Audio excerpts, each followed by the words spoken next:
Nah, itu kan muncul kan.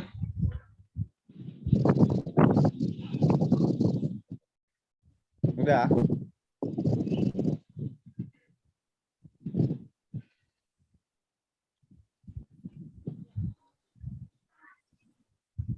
Assalamualaikum warahmatullahi wabarakatuh.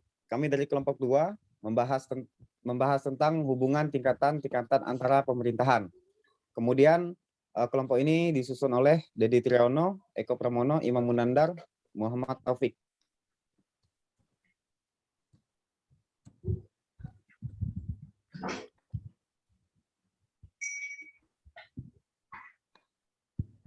Negara Indonesia merupakan negara hukum yang mana hal ini dinyatakan dalam Undang-Undang Dasar Negara Republik Indonesia tahun 1945 pasal 1 ayat 3. Negara hukum Indonesia adalah negara hukum yang didasari oleh Pancasila. Negara hukum sendiri adalah negara yang menempatkan hukum sebagai dasar kekuasaan negaranya dan penyelenggaraan kekuasaan tersebut dalam segala hal dilakukan di bawah kekuasaan hukum. Sifat dari negara hukum hanya dapat ditunjukkan apabila alat-alat perlengkapan negara, yaitu lembaga-lembaga yang bertindak menurut dan terkait kepada aturan-aturan yang sudah ditetapkan sebelumnya. Lembaga negara biasanya juga disebut lembaga pemerintahan.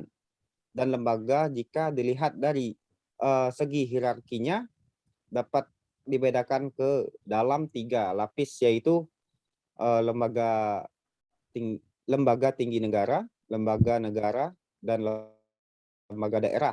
Dari lembaga-lembaga tersebut bisa dilihat hubungan antara tingkatan-tingkatan pemerintahan, dan hubungan-hubungan itu dibagi menjadi 2, yaitu hubungan vertikal dan horizontal. Hubungan vertikal sendiri merupakan pembagian kekuasaan negara berdasarkan tingkatannya. Sedangkan hubungan horizontal adalah pembagian kekuasaan yang sesuai dengan hukum trias politika, yaitu hubungan kekuasaan secara terpisah dan mandiri. Ya, mungkin akan dilanjutkan dengan rekan saya, Taufik, dipersilakan. Baik, terima kasih. Di sini saya akan menjelaskan pengertian hubungan vertikal dalam tingkatan pemerintah. Hubungan vertikal merupakan pembagian kekuasaan negara berdasar tingkatnya, yaitu hubungan kekuasaan pada beberapa tingkatan dalam pemerintah seperti provinsi, kota, maupun kabupaten.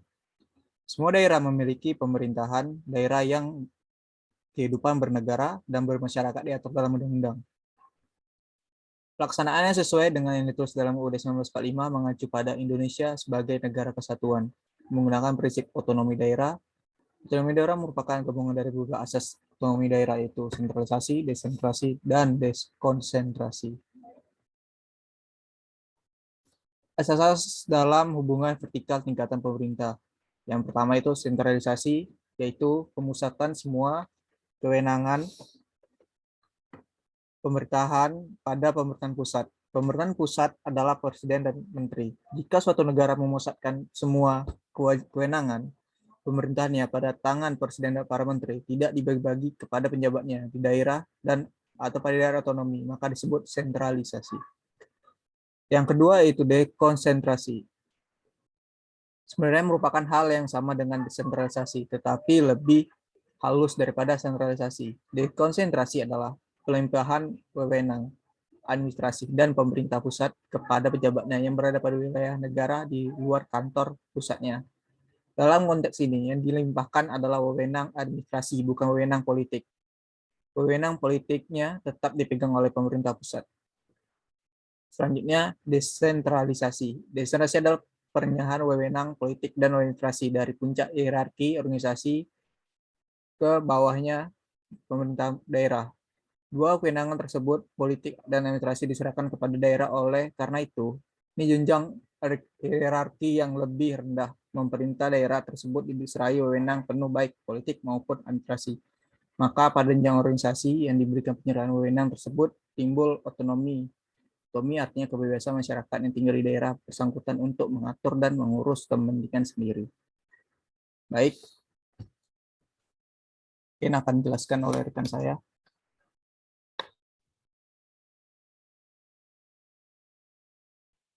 Baiklah, selanjutnya adalah macam-macam pengawasan dalam hubungan vertikal antara pemerintah.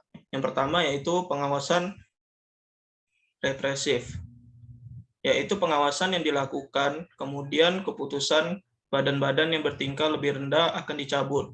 Kemudian apabila bertentangan dengan undang-undang atau kepentingan umum dalam situasi yang menurut tindakan cepat, dapat juga diambil tindakan penangguhan keputusan sebelum dilakukan pencabutan.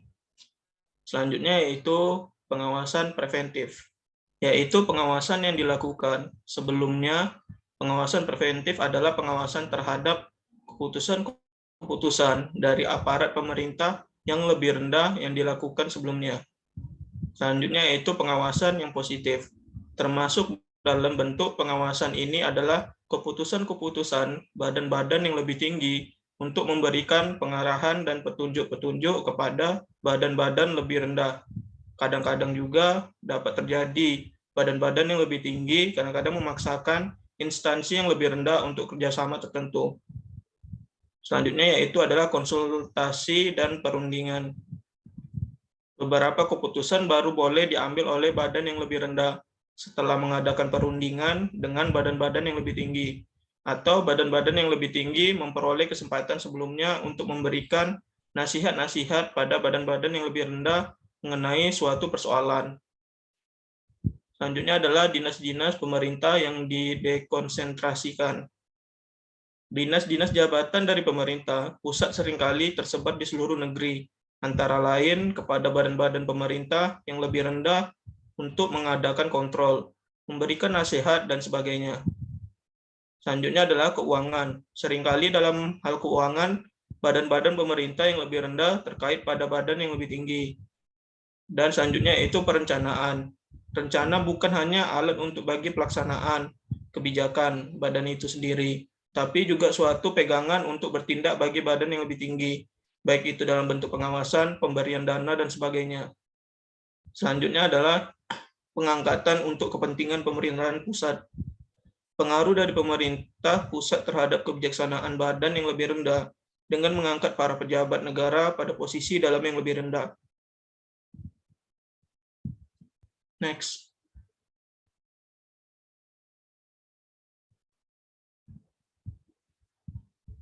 Pengertian hubungan horizontal dalam tingkatan pemerintahan. Hubungan kekuasaan secara horizontal adalah pembagian kekuasaan yang sesuai dengan hukum trias politika, yaitu secara terpisah dan mandiri. Pembagian kekuasaan horizontal ini merupakan pembagian lembaga-lembaga negara sesuai perannya masing-masing, di mana tiap lembaga negara mempunyai hubungan kerja sama dengan lembaga lain dengan kedudukan yang sejajar. Berdasarkan Undang-Undang Dasar 1945, kekuasaan Indonesia dibagi menjadi 3 lembaga, yaitu eksekutif, legislatif, dan yudikatif. Dan berikut ini adalah hubungan antara lembaga negara di dalam sistem ketatanegaraan Republik Indonesia berdasarkan Undang-Undang Dasar tahun 1945.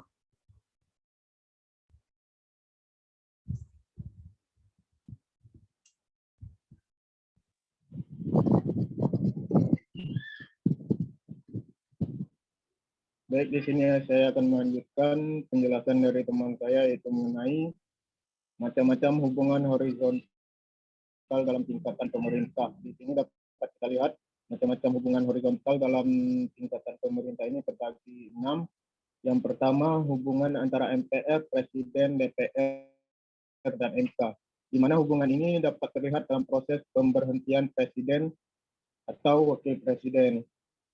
Dan yang kedua, hubungan antara DPR dan Presiden, di mana hubungan ini dapat dilihat ketika setiap rancangan undang-undang dibahas oleh DPR dan Presiden harus ada persetujuan bersama. Jika tidak, maka rancangan undang-undang tersebut tidak boleh diajukan lagi dalam persidangan DPR pada masa itu.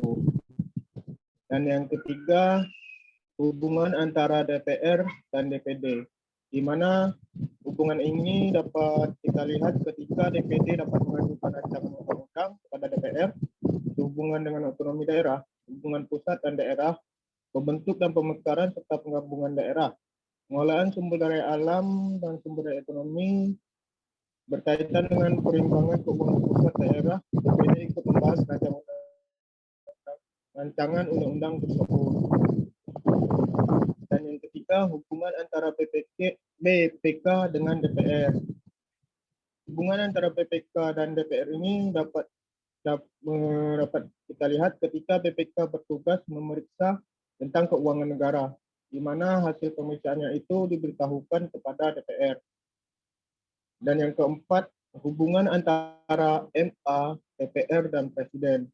Hubungan antara MA, DPR, dan Presiden ini dapat dilihat dalam pengangkatan calon hakim agung Mahkamah Agung, di mana calon hakim agung Mahkamah Agung diusulkan oleh Komisi Yudisial kepada DPR yang kemudian dilanjutkan untuk ditetapkan oleh Presiden. Dan yang terakhir, hubungan antara MK, MA, dan DPR, di mana hubungan ini dapat dilihat dalam hal pemberian putusan atas pendapat DPR mengenai dugaan pelanggaran yang dilakukan oleh Presiden atau Presiden. Mungkin itu saja yang dapat saya sampaikan. Sekian dan terima kasih.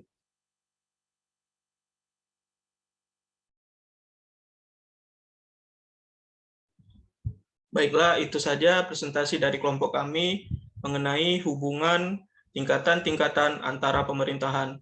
Terlebih dan kurang, kami akhiri dengan wabillahi taufiq wal hidayah. Wassalamualaikum warahmatullahi wabarakatuh.